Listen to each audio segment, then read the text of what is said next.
یاد میں لگا دے، یہ بہت بڑی خوشی ہوا کرتی ہے۔ ہم خوش ہوتے ہیں عمومی طور پہ اس موقع پہ جس موقع میں سے آج کا ایک خاص موقع ہے۔ الہ العالمین جو نیا گھر بنا ہے، اللہ تعالیٰ رحمتوں سے نوازے، برکتوں سے نوازے۔ انسان گھر کیوں بساتا ہے؟ اگر یہ جواب ہو کہ گھر بساتا ہے نسل کو آگے بڑھانے کے لیے، تو نسل تو آگے جانور بھی بڑھاتے ہیں، کھاتے ہیں، پیتے ہیں، سوتے ہیں، نسل آگے بڑھاتے ہیں۔ انسان تو اشرف المخلوقات ہے۔ صرف یہ ایک بات آپ احباب گرامی کے سامنے عرض کر کے اجازت چاہوں گا۔ الہ العالمین آپ کا مل بیٹھنا، ہمارا سفر کرنا اپنی بارگاہ میں قبول و منظور فرمائے۔ انسان گھر کیوں بساتا ہے؟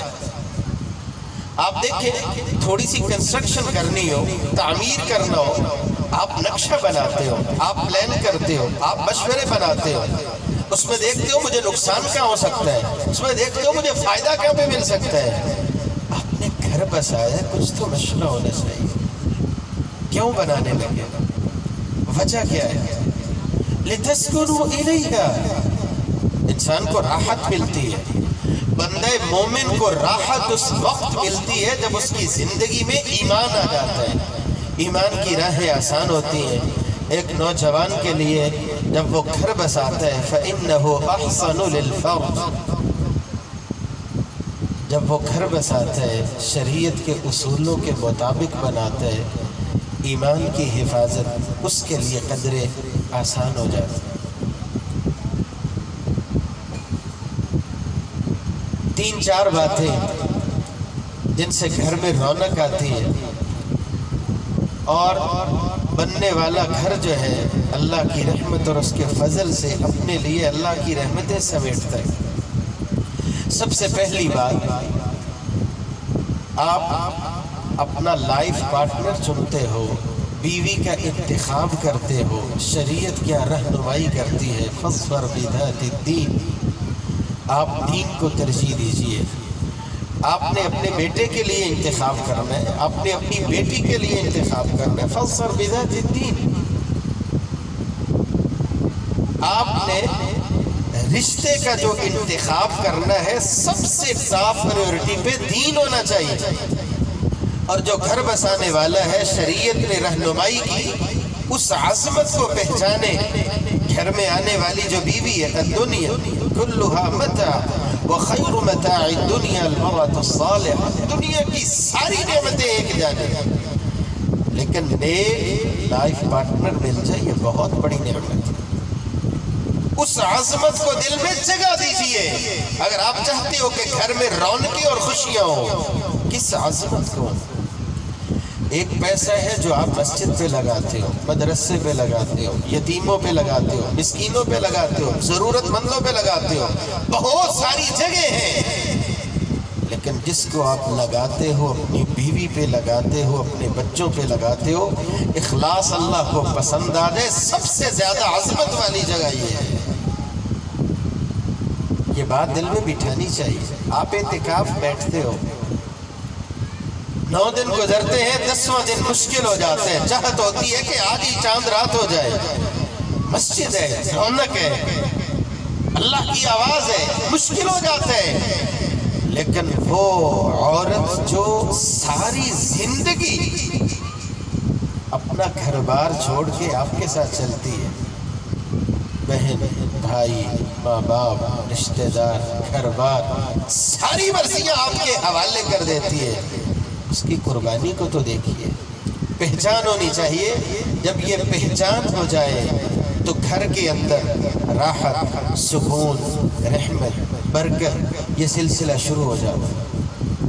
اس کے ساتھ دعا ہونی چاہیے الہ العالمین سے، جس طرح اللہ کے نیک بندے دعا کیا کرتے ہیں، ربنا هب لنا من ازواجنا وذرياتنا قرة اعين واجعلنا للمتقين اماما۔ الصلاۃ والسلام اولاد کے لیے ہاتھ اٹھتے تھے تو کس کے سامنے؟ اللہ کے سامنے. رب هب لي من الصالحین. زکریا علیہ الصلاۃ والسلام اللہ تعالیٰ سے دعا کی تھی. رب هب لي من لدنك ذرية طيبة إنك سميع الدعاء. جہاں آپ دعا کر رہے ہیں وہاں شریعت کے سکھلائے ہوئے ان اصولوں کو بھی اپنائیے. مثال کے طور پہ خامد اپنی بیوی کے پاس جاتے ہیں، کون سی دعا پڑھنی چاہیے؟ بسم اللہ اللہم جنبنا الشیطان وجنب الشیطان ما رزقتنا. رسول اکرم صلی اللہ علیہ وآلہ وسلم فرماتے ہیں میرا اللہ اولاد دے گا اور پھر ایسی دے گا کہ شیطان کے وار سے اللہ اسے بچا کے رکھے گا. جب امید لگ جائے نیک گھرانہ اور جن لوگوں کے دلوں میں یہ عظمت بیٹھی ہوتی ہے یہ گھر بنایا ہے اللہ کی رضا کے لیے، اپنے لیے صدقے جاریہ کے لیے. آپ دیکھیے سیدہ مریم علیہ السلام ابھی والدہ کے پیٹ میں تھی، اللہ سے کیا دعا کر رہی ہے؟ رب انی نذرت لك ما في بطني محررا فتقبل مني إنك أنت السميع العليم. مثالی گھرانہ اور نیک سوچ رکھنے والے اولاد مانگتے ہیں، رب سے مانگتے ہیں، امید لگ جائے وہاں سے ہی باتیں شروع ہو جاتی ہیں. اس اولاد کو میں لگاؤں گا اللہ کی راہ میں لگاؤں گا، اللہ کی راہ میں لگاؤں گا. جب انسان کی ایسی سوچ ہوا کرتی ہے، ایسی فکر ہوا کرتی ہے الہ العالمین کو وہ سوچ پھر بڑی ہی پیاری ہوا کرتی ہے. الہ العالمین جن کو اولاد کی نعمت سے نوازا ہے اس نعمت کو پہچاننے کی توفیق نصیب فرمائے، اور جن کو اولاد جیسی نعمت میسر نہیں الہ العالمین اپنے سے ہی مانگنے کی توفیق عطا فرمائے اور ان کی گودیوں کو ہرا بھرا فرمائے. نیک اولاد کی قیمت کب پتہ چلے گی؟ رسول اکرم صلی اللہ علیہ وآلہ وسلم نے فرمایا جنت میں درجے بلند ہوتے ہیں. سوال کرنے والا سوال کرتے ہیں کس لیے؟ بتلایا جاتا ہے باستغفار ولدک لک، بچہ ہے تیری اولاد ہے، زبان سے نکلے ہے استغفر اللہ، جنت میں اللہ درجے بلند فرما دیتا ہے. اور آخری بات الہ العالمین آپ سب بھائیوں کو عزتوں سے نوازے، بلندیوں سے نوازے، برکتوں سے نوازے، راحتوں سے نوازے. اگر اللہ تعالیٰ بیٹیاں دے دیتا ہے، بیٹی کی پرورش کرتا ہے، یہ والد محبتیں بانٹتا ہے، بڑے ہی احسن انداز سے نیک رشتے تلاش کرتا ہے، برادری کے نام پہ قربان نہیں کرتا ہے، دینداری کو اپنی پہچان بناتا ہے، گھر بساتا ہے، یہی دو بیٹیاں اس کے لیے جہنم سے آزادی کا ذریعہ بنا دی جاتی ہیں. رسول اکرم صلی اللہ علیہ وآلہ وسلم بیٹی آیا کرتی تھی کس طرح آگے بڑھ کے استقبال کرتے تھے، کس طرح پیشانی پہ بوسہ دیتے تھے، اپنی جگہ پہ بٹھاتے تھے.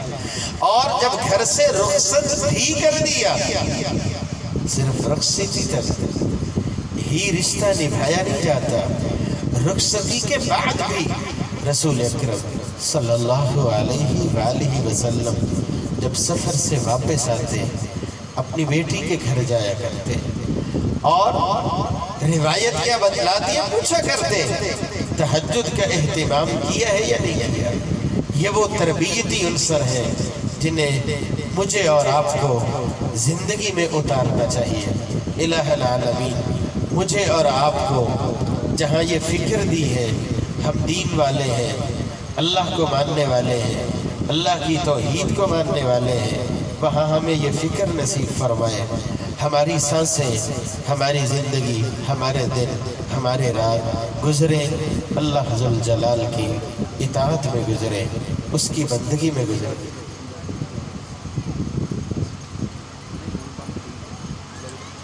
اللہ ذوالجلال کی اطاعت میں گزرے، اس کی بندگی میں گزرے۔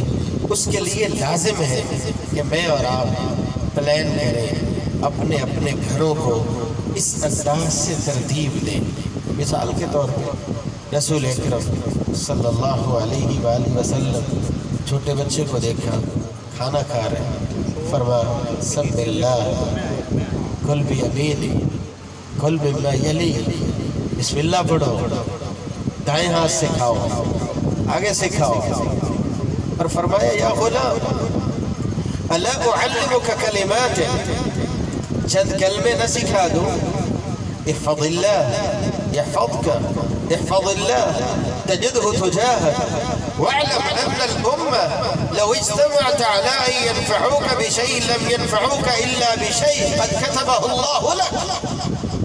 توحید سکھلاؤ، لا الہ الا اللہ سکھلاؤ، یہ بات دلوں میں اتارو۔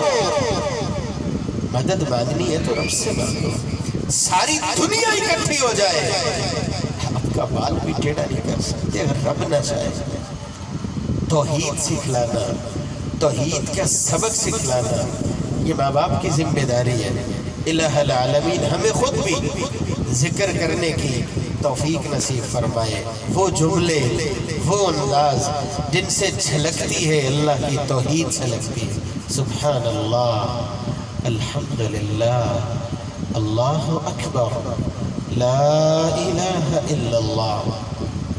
لگتا ہے کہ کچھ شعر شاید صحیح سمجھ نہیں آ رہی، پنجابی میں زیادہ سمجھتے ہیں ماشاءاللہ، یا اردو میں بھی سمجھ آ رہی ہے۔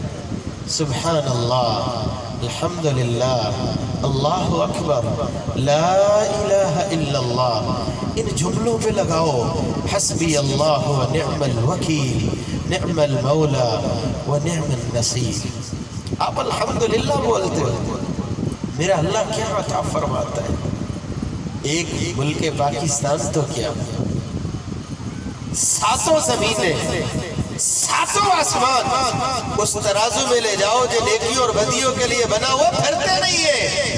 آپ دل سے الحمدللہ بولتے ہو، اللہ سارے کا سارا نیکیوں سے بھر دیتا ہے۔ الہ العالمین اللہ کا ذکر کرنے کی توفیق نصیب فرمائے۔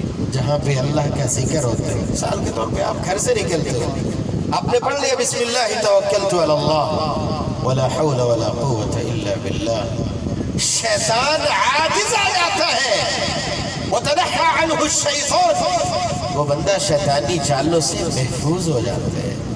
آپ ذکر کیجئے تو صحیح۔ الہ العالمین کثرت سے اپنا ذکر کرنے کی توفیق نصیب فرمائے۔ چلیں اجازت چاہتے ہوئے آپ ہی کی زبان میں ایک دو جملے ہم بولتے ہیں، آپ میرا ساتھ دیجئے۔ اللہ ہی اللہ بولو بندیا، اللہ ہی اللہ بول۔ سارے ماشاءاللہ اللہ نو منن والے، ہاتھ کھڑا کرو کجڑا اللہ نو مندا ہے۔ خالق بھی اللہ، مالک بھی اللہ، رازق بھی اللہ۔ میرے نال پڑھ لو شاباش۔ اللہ ہی اللہ بولو بندیا، اللہ کی اللہ بول۔ جڑا رب دا نال ہے نا، مل کے دعا کرنے اللہ دنیا تو جاندے ہیں، دیکھو لا الہ الا اللہ دی بولی زبان تے جاری ہو جائے، نبی دی زبان ہے